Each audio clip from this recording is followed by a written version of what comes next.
হৈছে আমাৰ সেই বিশেষ ছবিখন। তেওঁৰ অনুপস্থিতিত তেওঁৰ প্ৰতিকৃতি বনোৱা এইখন মোৰ দ্বিতীয়খন ছবি।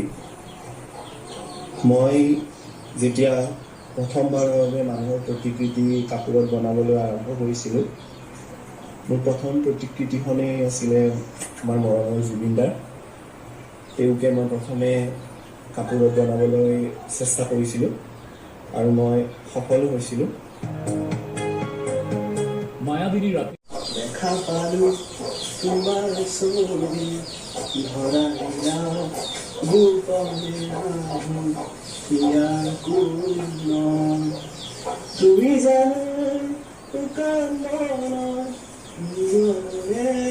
চেঁচা তোপান নামি অহা ৰোগৰে নয় মোৰ দেহৰ প্ৰতিক্ৰিয়া ধুমুহাৰ পাতে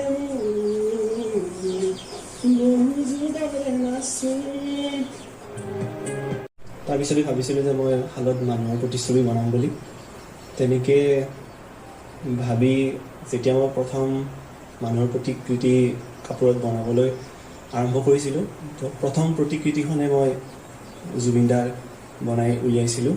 আৰু যেতিয়া মই ছাকচেছফুল হ'লোঁ, জুবিনদাৰ মুখখনৰ লগত হুবাহু মিলাব পাৰিলোঁ, তেতিয়া মোৰ খুবেই আনন্দ লাগিছিলে। আৰু তেনেকৈ যেতিয়া জুবিনদাৰ মুখখন মিলিল, মই ভাবিলোঁ মোৰ নিজৰ পৰা আত্মবিশ্বাস আহিল যে মই ইন ফিউচাৰ যিকোনো মানুহৰে প্ৰতিচ্ছবি মই কাপোৰত বনাই উলিয়াব পাৰিম বুলি।